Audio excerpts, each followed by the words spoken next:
दूसरी बात जो एक इबादत है रमज़ान मुबारक में, वो है कुरान सुनाने की इबादत। बहुत सारे हमारे हाफिज़ साहब ऐसे हैं कुरान सुनाते हैं, लेकिन उनका दिल उस वक्त दुख जाता है कि जिस वक्त कुरान से सुनाया लेकिन कुरान सुनाने का कोई मुआवजा नहीं मिला। इसलिए बहुत सारे लोग हमारे माशरे में ऐसे मौजूद है, वह बोलते हैं भाई कुरान सुनाने अल्लाह की रज़ा के लिए सुनाया, तो कुरान सुनाने के पैसे काहे को? कुरान सुनाने के पैसे लेना जब हराम है, जब एक आदमी बोलते मैं कुरान तो सुनाऊंगा लेकिन मैं 1 लाख रुपए लूँगा भाई, तो ऐसा आदमी के पीछे नमाज़ पढ़ना भी हराम है जो ये बोलते पहले मेरे को 1 लाख रुपए लेना है। लेकिन जिस आदमी ने ये कहा नहीं कि मुझे पैसे नहीं चाहिए, कुछ भी नहीं कहा है, लेकिन हमारा हक, हमारा फ़र्ज़ तो ये बनता है कि हम उस आदमी की इमदाद करें, हम उस आदमी की मदद करें, हम उस आदमी का ताउन करें। हमारी मस्जिदों में पूरी साल खिदमत करने वाला हमारा इमाम साहब है, पूरी साल, और हमारी पूरी बस्ती के अंदर एक ही वाहिद आदमी ऐसा है जो पूरे साल पाबंदी के साथ नमाज़ पढ़ता है, वही इमाम साहब। उसके अलावा आप एक आदमी बताएं कि पाबंदी से नमाज़ पढ़ता है, कितनी नमाज़ें छूट जाती है। अब फजर, अब जो है जुमे में मस्जिद भर जाती है, जगह नहीं होती है, वज़ू खाने पे नमाज़ पढ़ रहे, चप्पलों पे नमाज़ पढ़ रहे, सीढ़ियों पे नमाज़ पढ़ रहे, बाहर नमाज़ पढ़ रहे, ऊपर नमाज़ पढ़ रहे, सहन में नमाज़ पढ़ रहे, नहीं आ रहे, लेकिन वही लोग असर में नहीं आते फिर, तो मालूम है। लेकिन वो इमाम साहब, वो मौज़िन साहब जो जुमे में थे, फजर में थे, असर में थे, मगरिब में थे, इशा में थे, पूरे साल पाबंदी के साथ नमाज़ पढ़ते हैं। तो जो आदमी पूरे साल पाबंदी के साथ नमाज़ पढ़ाता है तो उस आदमी का कोई हक़ बनता है नहीं बनता है, उस आदमी का हमसे कोई ताल्लुक़ है या नहीं है। जिस बकरी का दूध आप पीते हो, जिस भैंस का दूध आप पीते हो और जिस गाय का दूध आप पीते हो, तो उसका गोबर कोई और उठाएगा क्या? जो मुर्गी आपने पाली हुई है, वो मुर्गी आपने आपके घर में बीट कर रही है, तो उनका पाखाना कौन उठाएगा? मुर्गी आपकी अंडे खा रहे हो आप, बकरी आपकी दूध पी रहे हो आप, भैंस आपकी दूध पी रहे हो आप, फ़ायदा उठा रहे हो आप, लेकिन इसका गोबर कोई उठा रहेगा? भाई वाह, कमाल हो गया। तो इमाम साहब है, इससे फ़ायदा सब उठा रहे हैं, लेकिन इसकी ज़रूरत को 2-3 आदमी बस वो पूरा कर लेंगे, हमारे को ज़रूरत नहीं है। हालांकि हुज़ूर ने क्या फरमाया? हुज़ूर ने फरमाया अल उलमाउ वरसतुल अंबिया, अल उलमाउ वरसतुल अंबिया। ये तिरमिज़ी की रिवायत है कि नबियों के वारिस उलमा हैं। हर आदमी पूरी दुनिया का मुसलमान नबी का आशिक तो हो सकता है, लेकिन नबी का वारिस नहीं हो सकता। वारिस बोले तो बेटा, नबी का बेटा कौन है? उलमा नबी के बेटे हैं। पूरी दुनिया के आप यहाँ बैठे हुए लोग जो आलिम नहीं है, वो नबी के आशिक तो हो सकते हैं, लेकिन नबी के वारिस नहीं हो सकते। नबी के वारिस सिर्फ उलमा है। एक आदमी वकील है, अब उसका बेटा चोर पट्टेबाज है, जेल में बंद है, अब ये आदमी मर गया वकील, तो कोई आदमी ये बोलेगा भाई इसका बेटा तो चोर था, जिनाकार था, जेल में बंद है, लिहाजा इस वकील के क्या करो, इस वकील की जो प्रॉपर्टी है ना, किसी और वकील को बुलाकर इसका नाम कर दो। कोई मानेगा? कोई भी नहीं मानेगा। भाई मेरा बेटा ही मेरा वारिस है, चाहे वो चोर हो, चक्का हो, जानी हो, डकैत हो, डाकू हो, चाहे जेल में हो, कहीं भी हो, लेकिन मेरा बेटा ही मेरा वारिस बनेगा। तो इस तरह हुजूर सल्लल्लाहु अलैहि वसल्लम के वारिस उलमा है, लेकिन उन उलमा की कदर क्या है? कोई कदर नहीं। आज पूरे साल मस्जिद में खिदमत करने वाला इमाम है, लेकिन हमें ईद पर भी अपने मौलवी साहब की याद नहीं आती है। ज़िंदगी के 60 रमज़ान गुजर गए, 70 रमज़ान गुजर गए, लेकिन कभी रमज़ान में एक जोड़ा इमाम साहब को सिलाने की तौफीक नहीं हुई। पूरे साल में जब चंदा करने जाते हैं तो 50 रुपये देता है मुसलमान, पूरे साल में 50 रुपये, पूरे साल में 100 रुपये, नहीं तो पूरे साल में 500 रुपये। मैं कहता हूँ कि तू जिस इमाम साहब को 500 रुपये दे रहा है इस साल में, तेरा भी 500, एक साल में 500 रुपये का खर्चा है क्या? अगर तुम्हारा भी पूरे साल में 500 रुपये ही खर्चा है तो अपने इमाम साहब को भी 500 रुपये दे दो, बस ठीक है। बाज़ लोगों की जान निकल जाती है कि भाई कुरान सुना रहे हैं, कुरान सुनाने के पैसे काहे को? इमामत कर रहे हैं ना, इमामत के पैसे काहे को? इमामत के कुरान सुनाने के पैसे नहीं है ये तो वक्त के पैसे हैं। जिस रमज़ान मुबारक में पूरे साल यहाँ घस घस के परेशान हो गए और पूरे महीने जो है कुरान को याद किया है, कुरान को सुनाया है पूरे महीने, इस एक महीने में अगर तरबूज की बंडी लगा लेता तो लाख रुपये कमा लेता, हलीम की भट्टी लगा लेता तो कई लाख रुपये कमा लेता। तो ये वक्त के पैसे हैं। अगर किसी को समझ में नहीं आया तो मैं एक बात बोलता हूँ, हमारे मुफ्ती साहब हैं, मुफ्ती इस्माइल, तो उनसे किसी ने कहा कि आप नमाज़ पढ़ा रहे हैं ना, तो आपको नमाज़ पढ़ना ही है, इससे अच्छा आप नमाज़ पढ़ा रहे हैं तो आपको डबल सवाब है, तनख्वाह की क्या ज़रूरत है, पैसों की क्या ज़रूरत है? उन्होंने कहा कि पैसों की ये जो इमामत है, पैसों के वास्ते इमामत के पैसे नहीं है, ये कुरान सुनाने के पैसे नहीं, ये वक्त के पैसे। किस तरह कि भाई एक वक्त का कितना पाबंद होता है एक मौलवी साहब, इमाम साहब जो है, वक्त का आंधी हो, सर्दी हो, गर्मी हो, धूप हो, बारिश हो, तूफ़ान हो, अंधेर हो जाए, चाहे कुछ भी हो जाए, लेकिन इमाम साहब ज़रूर मस्जिद में होता है। कभी आपने देखा आप मस्जिद को आए, फ़ैन सारे बंद है और सारे जनामाज़ बाहर पड़े हुए, मस्जिद पूरी गंदी है और कोई पानी नहीं है, कोई अभी कभी ऐसा हुआ? कभी ऐसा नहीं हुआ। आपके आने से पहले मस्जिद में सारे इंतज़ाम रहते हैं।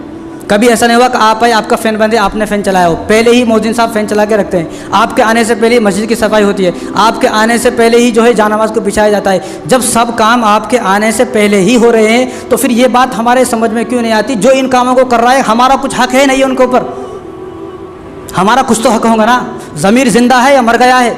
ज़मीर अगर ज़िंदा है तो हर आदमी, कोई आदमी ये बातें वो पूछता है कि इमामत के पैसे काहे को, जिसका ज़मीर मर चुका है, जिसकी गैरत बिल्कुल ख़त्म हो चुकी है, जिसका ज़मीर ज़िंदा है, जिसका ज़मीर ज़िंदा है, जिसका ईमान ज़िंदा है, जो ये सोचता है कि उलमा के वारी से ये नहीं पूछता हूँ। तो मुफ्ती इस्माइल साहब से किसी ने पूछा, उन्होंने कहा ये वक्त के पैसे हैं, नमाज़ पढ़ाने के पैसे नहीं है। उन्होंने कहा वक्त के कैसे पैसे हैं? तो उन्होंने कहा कि 1 महीना आप ऐसा करें, 5 वक्त की नमाज मेरे पीछे नमाज़ पढ़ कर दिखाए। 1 महीने तक 5 वक्त की नमाज़ आप मेरे पीछे पढ़ कर दिखाए। उन्होंने कहा अरे ऐसी क्या बात, मैं पढ़ता हूँ आज। तो फजर की नमाज़ में उन्हें आया तो पीछे था, ज़ोहर की नमाज़ में वहाँ था, असर की नमाज़ में वहाँ था, मगरिब की नमाज़ में पीछे था, इशा की नमाज़ में नहीं था। दूसरे दिन उन्होंने आगे खुद बोला, भाई जो आप बोले हकीकत में बोले, जितना पाबंदी इमाम कर सकता है, इमाम के अलावा कोई दूसरा आदमी इतनी पाबंदी नहीं कर सकता। बताओ कोई कर सकता है? कौन भी नहीं कर सकता। कहीं भी नहीं जा सकता इमाम, कितनी भी ज़रूरी काम हो, कितना भी ज़रूरी, लेकिन उन्हें नहीं जा सकता। अगर जाएगा तो उसको मालूम है कि असर की नमाज़ का वक्त कब है, मगरिब की नमाज़ का वक्त कब है। अभी आप लोगों ने 4-5 चक्कर 4 मीनार के लगाए होंगे, लेकिन इमाम साहब नहीं जा रहा 4 मीनार को। कहीं को कब जाए उन्हें? आखिर उन्हें जाए तो जाए कब? तरावी पढ़े तक 11 बज जा रहे, फिर उन्हें अगर गया तो 12 बज जा रहे, आए तक सुबह हो जा रही, कब सहरी करेंगे उन्हें? लेकिन नहीं जा रहा। लेकिन किसी को यह बात ख्याल में नहीं आती कि हम जिस इमाम के पीछे नमाज़ पढ़ रहे हैं, जो इमाम पूरे साल हमें नमाज़ पढ़ाता है, क्या उस आदमी की और उस इमाम की सिर्फ साल में 1 मरतबा 500 रुपये बस है उसके लिए? 500 रुपये देने के बाद तो ये जो पैसे है, इमामत की तनख्वाह है, ये नमाज़ पढ़ाने की, कुरान सुनाने की तनख्वाह नहीं है। तो बाज़ लोग बोलते हैं भाई अल्लाह की रज़ा के वास्ते नमाज़ पढ़ाओ, तो तुम भी अल्लाह की रज़ा के लिए उसकी खिदमत करो ना। तुम लोग अल्लाह की रज़ा के, जन्नत सबको है ना, उसको जन्नत मिलेगी नमाज़ पढ़ाकर, तुम्हारे को जन्नत मिलेगी उसकी खिदमत कर कर। पहले क्या था? पहले पूरी बस्ती मौलवी साहब होती थी, पूरी बस्ती हाफिज़ साहब होती थी। तो बस्ती में से जो भी अच्छा पढ़ता था कुरान उसको आगे करते थे, सब लोग नमाज़ पढ़ के चले आते थे। ये था पहले।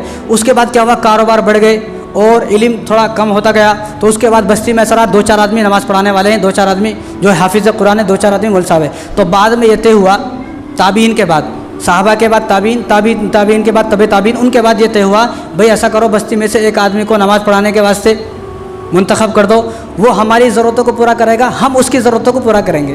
क्या तय हुआ था? कि वो हमारी ज़रूरत क्या है? हमें कुरान सुनाए, हमें बयान करके सुनाए, रसूलुल्लाह सल्लल्लाहु अलैहि वसल्लम की सीरत सुनाए, अल्लाह तबारक व तआला की तौहीद सुनाए, और हमें जो है जुमा पढ़ाए, सब कुछ पढ़ाए। तो वो हमारी खिदमत ये करेगा, हम उसकी खिदमत किस तरह करेंगे? उसकी तमाम ज़रूरतों को पूरा करेंगे। ये तय हुआ था। लेकिन इस तय पर अब ये उम्मत नहीं है, ये उम्मत नहीं है।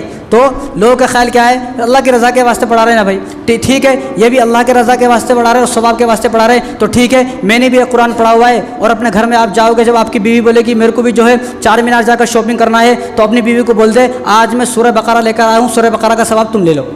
आज मैं सूरह यूनुस लेकर आया इमाम साहब से, सूरह यूनुस को सब तुम ले लो। आज अपनी बेटी को बोलो कि सूरह इखलास का सवाब तुम ले लो, तुम्हारे को शॉपिंग करने की ज़रूरत नहीं है। इमाम के बारे में ज़बान चलने को बड़ी तैयार है। इसलिए मैं बोलता हूँ, एक मज़दूर है ना, मज़दूर की मज़दूरी भी इमाम से ज़्यादा है। मज़दूर कितना कमा रहा है? लेबर 700-800 रुपये कमा रहा दिन में। और यहाँ मैं कहता हूँ अगर हफ्ते में, चलो साल छोड़ो, हफ्ते में आप अपने इमाम की 50 रुपये लगाए, एक जुमे को 50 रुपये इमाम की, ज़्यादा तो नहीं है ना? 50 रुपये ज़्यादा है क्या? हर जुमे को 50 रुपये, तो महीने को 200 रुपये, साल को 2400 रुपये हुए। तो हर मुसलमान जो आदमी इमाम के पीछे नमाज़ पढ़ रहे हैं, साल में सिर्फ 2400 रुपये दे दे कि कोई इमाम साहब जो है वो परेशान नहीं होगा। आज मस्जिदें खाली हैं, कितने गांव इस रमज़ान में इस मिंबर पर बैठकर कसम खा के बोल रहा हूँ, एक आदमी ने बोला पूरा गांव ऐसा है, पूरा गांव के उसमें मस्जिद है, लेकिन मस्जिद को ताला है, नमाज़ पढ़ाने वाला कौन भी नहीं है। मैं पूछा क्यों, ऐसा क्यों? कि पूरा गांव तो है, लेकिन पूरा गांव इमाम की खिदमत करने तैयार नहीं है, इमाम के ताउन करने तैयार नहीं है, इमाम की मदद करने तैयार नहीं है, इसलिए वहाँ कोई इमाम रुकता भी नहीं। तो जब वो आदमी गए, उन्होंने कहा कि मैंने वहाँ पर एक इमाम छोड़ा है, तो मैंने गांव में ऐलान किया आप इसके पीछे नमाज़ पढ़ो, तरावी पढ़ो, जो भी इमाम का हदिया है मैं खुद दूंगा। ऐसे गांव क्यों आपकी मस्जिदें वीरान हो गई? क्यों आपके जनाजे सड़ गए? कभी आपने देखा कि इसी मौलवी साहब ने हड़ताल करी हो मस्जिद के बाहर बैठकर, मेरी तनख्वाह बढ़ाओ, ये लोग मेरे को पैसा नहीं देते हैं, मेरे को पैसे दिलाओ ज़्यादा? कभी नहीं कही हड़ताल। क्यों? क्योंकि ये अल्लाह तबारक व तआला की रज़ा में राज़ी है। और जिस दिन मौलवी साहब ने हड़ताल कर दी, उस दिन तुम लोगों के जनाजे सड़ जाएंगे, कोई जनाजा पढ़ाने तैयार नहीं होगा। अगर सारे मौलवी साहब मना कर दे मैं नमाज़ नहीं पढ़ाऊँगा, किसके पीछे नमाज़ पढ़ोगे? अगर सारे हाफिज़ साहब मना कर दे मैं कुरान नहीं सुनाऊँगा, तो किसके पीछे कुरान पढ़ोगे? कभी सोचे आदमी, ईद पर अपने बेटी की शॉपिंग हो रही है, तो वो 50 रुपये वाली बात रह गई, तो 50 रुपये अगर हो गई ना पूरी, तो साल में 2400 रुपये। तो साल में अगर 2400 रुपये भी एक आदमी अपने इमाम साहब को नहीं दे सका, साल में देखो रमज़ान एक ऐसा मौका आता है कि जिस मौके पर इमाम साहब को अपने मुक़्तदी से एक उम्मीद होती है। अगर मुक्तदी, देखो इसमें सबसे बड़े पॉइंट की बात क्या है, सबसे बड़ी पॉइंट की बात यह है कि अगर एक आदमी नमाज़ पढ़ा रहा, खुशी से नमाज़ पढ़ाएगा तो मुक्तदी के वास्ते लिए दुआ करेगा, खुशी से नमाज़ पढ़ेगा तो मुक्तदी के वास्ते दुआ करेगा। अगर वो खुश नहीं है, क्योंकि मुक्तदी पीछे नमाज़ पढ़ने वाले उसको राज़ी नहीं कर रहे, उसका ताउन नहीं कर रहे, उसकी मदद नहीं कर रहे, तो उसके दिल में एक हसद और एक आग पैदा होगी, एक बूझ पैदा होगा। जब उसके दिल में अगर हसद और बुग़्ज़ पैदा हो गया, फिर ना उसकी नमाज़ कबूल, फिर ना आपकी नमाज़ कबूल। इसलिए मैं कहता हूँ कि अपने इमाम को रमज़ान में इतना खुश करें कि क़यामत के दिन वो तुमको तलाश कर करके जन्नत में लेके जाए, क्योंकि एक हाफिज़ साहब 10 आदमी को जन्नत में लेकर जाएगा और एक आलिम 700 आदमी को जन्नत में लेकर जाएगा। 700 आदमी, तो इमाम तो हमारा सिफारिशी है, ये तो हमें जन्नत में लेकर जाएगा। तो जो आदमी हमें जन्नत में लेकर जाएगा तो उस आदमी की हमें खिदमत करनी चाहिए नहीं चाहिए। पूरी बस्ती में एक मस्जिद होती है, उस एक मस्जिद में एक इमाम एक मौज़िन होता है। पूरी बस्ती में 40-50 मस्जिद नहीं होती, या 40-50 इमाम होते हैं, एक इमाम एक मौज़िन। एक बस्ती में एक इमाम एक मौज़िन की हम खिदमत नहीं कर सक रहे, तो मैं सोचता हूँ कि यह आदमी अपनी बीवी को कैसा जो है जोड़ा लाता होगा ईद पर, अपने बच्चों को कैसा खुश करता होगा, अपनी बेटियों को बहुओं को कैसा खुश करता होगा। जो आदमी हज़ारों रुपए की, मैं ऐसे लोगों को जानता हूँ जो रमज़ान मुबारक में ईद के दिन से पहले अपने घर वालों के लिए 20,000 की शॉपिंग करा, 20,000 की शॉपिंग, लेकिन कभी 20 रुपये अपने इमाम के हाथ पर रखने की तौफीक नहीं हुई, कभी एक जोड़ा चप्पल अपने इमाम को लाने की तौफीक नहीं हुई। होना तो चाहिए था कि रमज़ान मुबारक का महीना शुरू हो गया, बरकतों का महीना, इमाम साहब मैं एक टोपी लेकर आया हूँ, इस टोपी को लगाकर आप नमाज़ पढ़ाएँ, मैं एक जोड़ा सिला लेकर आया हूँ, इस जोड़े को पढ़कर आप नमाज़ पढ़ाएँ। मोहद्दिन साहब आपके पास चप्पल नहीं है, मैं आपको एक जोड़े चप्पल दिलाता हूँ, आप पूरा रमज़ान मेरी इन चप्पलों को पहन कर फिरे। जब तक हुजूर ने फरमाया कि कोई आदमी अगर किसी को कपड़ा पहनाए, जब तक उसके बदन पर वो कपड़ा रहेगा, ये आदमी अगर मर भी गया तो ये आदमी अजाब से महफूज रहेगा। हमारी ज़िंदगी गुजर गई, 60 साल गुजर गए, ज़िंदगी के 50 साल गुजर गए, लेकिन कभी अपने इमाम साहब को एक जोड़ा सिलाने की तौफीक नहीं हो रही। कितनी बड़ी महरूमी की बात है। ये वो बातें हैं जो आमतौर से करी नहीं जाती है, ना मैं इन बातों को करना चाहता हूँ, लेकिन हमारे सामने ऐसी ऐसी बातें आती हैं। इसी इलाके के अंदर एक जगह 10 दिन का कुरान हुआ, 10 दिन का कुरान, 10 दिन का कुरान, लेकिन उस इमाम साहब ने जब मुझे बताया तो मेरी आंखों में भी आंसू आ गए और उसकी आंखों में भी आंसू। अब मैं सोचता हूँ कि उसके पीछे जिन लोगों ने नमाज़ पढ़ी उसकी बद्दुआ से किस तरह बच रहे होंगे। ये ऐसी बस्ती पर अल्लाह का अजाब ना आ जाए। 10 दिन का कुरान सुनाया लेकिन उसको 1 रुपया देने की तौफीक नहीं हुई। मैं इसलिए बोला कि हम सब इतनी तो इज़्ज़त देते जितनी हमें यहाँ इज़्ज़त दी लोगों ने, हमें जितनी इज़्ज़त दी है, वीडियो सबने देखी है, इतनी इज़्ज़त तो दे देते अपने इमाम साहब को, ज़्यादा नहीं तो। जिसने कुरान सुनाया है, कुरान इस दुनिया में अगर सबसे हार्ड अगर कोई जॉब है, सबसे मुश्किल कोई जॉब है, वो है इमामत करना, वो है कुरान सुनाना। आपको जो 10-20 सूरह याद हैं उसमें भी 50 गलती निकल जाती है। अभी अगर मैं किसी आदमी को उठाकर यहाँ से यहाँ बिठाऊँ कि भाई यहाँ पर आप जो है अलम तरा पढ़ कर सुना दे, तो नहीं सुना सकता, पानी पानी हो जाएगा, वो ज़मीन निकल जाती है नीचे से। लेकिन एक वो आदमी पूरा कुरान पढ़कर यहाँ पर सुना रहा है, उसकी हमारी नज़रों में कोई कदर व कीमत नहीं है, और हम उसके बारे में मसले पूछते हैं कि भाई इमाम साहब को देना जायज़ है कि नहीं है। ये जायज़ नाजायज़ का मसला नहीं है, तो ज़मीर का मसला है। ज़मीर ज़िंदा है कि नहीं है। ज़मीर अगर मर गया है, ईमान अगर ताज़ा है, तो कोई आदमी ये नहीं पूछेगा। ये सवाल वो पूछता है जिसको देना नहीं है। तो रमज़ान मुबारक का एक महीना ऐसा आता है कि जिस महीने में हमें अपने उलमाओं की खिदमत करनी, जो हमें नमाज़ पढ़ा रहे हैं। अगर नमाज़ नहीं पढ़ाएंगे तो कल क़यामत के दिन ये हमें जन्नत में लेकर नहीं जाएगा, क्योंकि एक आलिम 700 आदमियों को जन्नत में लेकर जाएगा। अगर 700 आदमी को जन्नत में लेकर जाएगा, फिर भी क़यामत के दिन मुझे जन्नत में ना लेकर जाए तो मेरी कितनी बड़ी महरूमी है। हज़रत सुफ़ियान सौरी रहमतुल्लाह अलैह बहुत बड़े बुज़ुर्ग हैं, तो वो हमेशा दुआ करते थे, या अल्लाह याहया को जहन्नुम से आज़ाद कर दे, याहया को जहन्नुम से आज़ाद कर दे। याहया बरमकी उनके उस वक्त के दौर के एक बुज़ुर्ग थे, तो उन्होंने, लोग उनके पास आते थे, लोग पूछते थे भाई ये याहया कौन है। उन्होंने कहा कि नहीं, ये एक राज है, मैं बताऊंगा नहीं। तो एक आदमी था, वो उस याहया को जानता था, तो उसने ख्वाब में देखा कि वो याहया जन्नत में है। कहाँ है? उन्हें जन्नत में है। उन्होंने कहा कि तू जन्नत में किस तरह है? कहा कि सुफ़ियान सौरी मेरे वास्ते दुआ करते हैं ना, तो मैं इसलिए जन्नत में हूँ। उन्होंने कहा कि तू वो याहया है। हम तो उनसे पूछते थे वो याहया कौन है, तो उन्हें बताते नहीं थे, तू वो याहया है। हालांकि वो आदमी कैसा होगा? बेचारा आम आदमी होगा, नॉर्मल होगा, ऐसा मुत्तकी परहेज़गार नहीं होगा। उसने कहा कि हाँ मैं ही वो आया हूँ। तो किस तरह जन्नत में आया? उसने कहा कि मैं सुफ़ियान सौरी को हर महीने 1000 दिरहम देता था, 1000। तो सुफ़ियान सौरी जब 1000 दिरहम उनको हर महीने देते, दुआ करते थे, या अल्लाह वो मुझे हर महीने में 1000 दिरहम देते थे और मुझे उन्होंने आज़ाद कर दिया है दुनिया से। इसी तरह जिस तरह उसने मुझे दुनिया कमाने से आज़ाद कर दिया, इसी तरह उसको जहन्नुम से भी आज़ाद कर दे। उनकी दुआओं की वजह से अल्लाह तबारक व तआला ने मुझे जहन्नुम से आज़ाद फरमा दिया। भाई ये सोचे आदमी कि मैं फिल्में देखने वाला हूँ, शराब पीने वाला हूँ, दाढ़ी कटाने वाला हूँ, मेरी बेटी की हरकतें सही नहीं है, बेपर्दा फिर दी है, मेरी बेटी की हरकतें सही नहीं है, उसने गर्लफ्रेंड बनाई हुई है, इतने गुनहगार हमारे घर के अंदर मौजूद है, फिर भी मेरे ऊपर अजाब नहीं आ रहा। तो क्यों नहीं आ रहा? ये इस वजह से नहीं आ रहा कि हमारे मस्जिद का इमाम हमारे वास्ते दुआ करता है, उसकी दुआओं की वजह से मेरे ऊपर अल्लाह का अजाब नहीं आ रहा, अल्लाह की पकड़ नहीं आ रही। पूरी बस्ती में एक इमाम, एक मौज़िन उसकी खिदमत नहीं कर सक रहे तो क्या करेंगे? बातें तो बहुत हैं, बातें बहुत है। क्योंकि मैं एक वाक़या आपको बताता हूँ, क़यामत का दिन होगा, 2 मिनट और सुन ले, आप बर्दाश्त कर ले, क्या करेंगे? मजबूरी है, हमारी भी मजबूरी है। तो क़यामत का दिन होगा तो अल्लाह तबारक व तआला तमाम लोगों को लाएँ, सब सामने अल्लाह के सामने बैठे होंगे। तो अल्लाह ताला फरमाएंगे भाई जो नाबीना थे दुनिया में वो खड़े हो जाएं।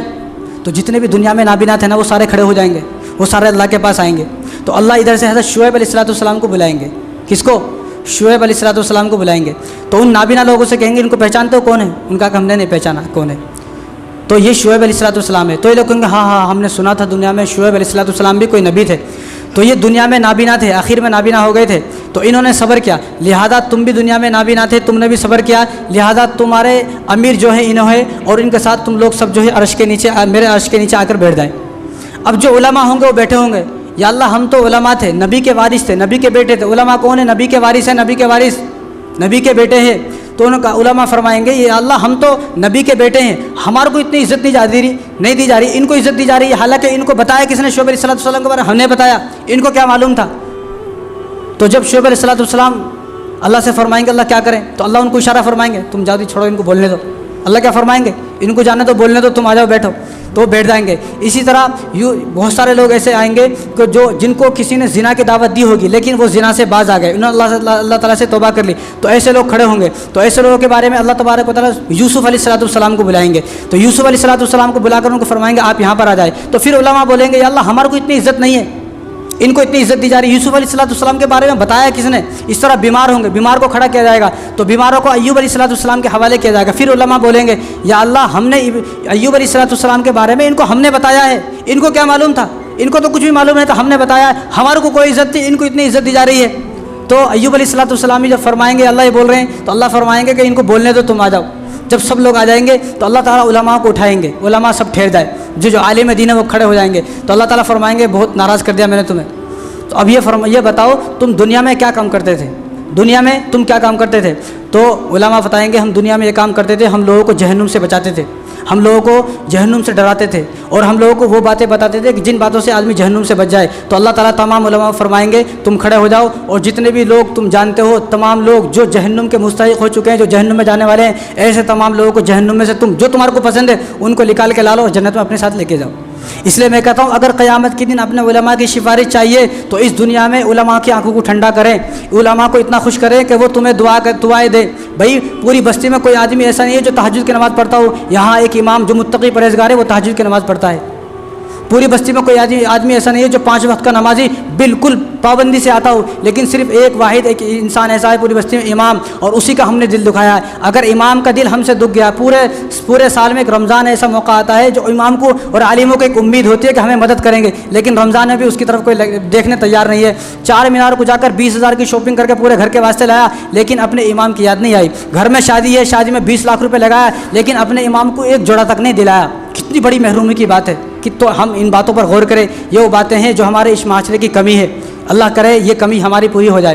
तो अल्लाह ताला हम सबको इन बातों पर अमल करने की तौफीक अता फरमाए। बातें तो बहुत है लेकिन एक छोटी सी बात और बता देता हूँ। देखो कुछ लोग हर मस्जिद में एतकाफ़ में बैठे हुए नहीं, हर मस्जिद में एतकाफ़ में बैठे हुए हैं। तो जो लोग एतकाफ़ में नहीं बैठे हुए उनके लिए ये बात है। तो वो आदमी ये सोचे यार अल्लाह मेरी कितनी बड़ी महरूमी है कि मैं एतकाफ़ में नहीं बैठ सका, कितनी बड़ी महरूमी है। एतकाफ़ में बैठा तो कितना बड़ा सवाब है। अब इतना वक्त नहीं मैं आपको बताऊं कि मैं एतकाफ़ में नहीं बैठ सका तो मैं क्या करूं? मैं एतकाफ़ में जो लोग बैठ चुके हैं उनकी खिदमत करूं। यहाँ आदमी एतकाफ़ में बैठा हुआ है, पानी पूछने को कोई तैयार नहीं है एतकाफ़ वालों को, एक टाइम की दावत करने को तैयार नहीं एतकाफ़ वालों को। मतलब ये कैसी जाहिलाना कैसी रस्म है और कैसा ज़मीर हमारा मर चुका है। तो जिस मस्जिद में मैं ये नहीं कहता हूँ आप यहाँ आओ, यहाँ अल्लाह का शुक्र है, यहाँ जो बैठे हुए हैं सब करोड़पति है, कोई भी ऐसा नहीं है।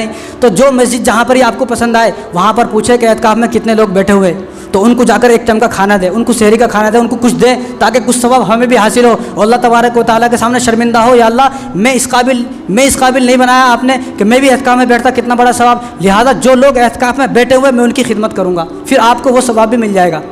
ठीक है ना इंशाल्लाह। अल्लाह ताला इन बातों पर अमल करने की तौफीक अता फरमाए। मालीना इल्ला बिल्लाह।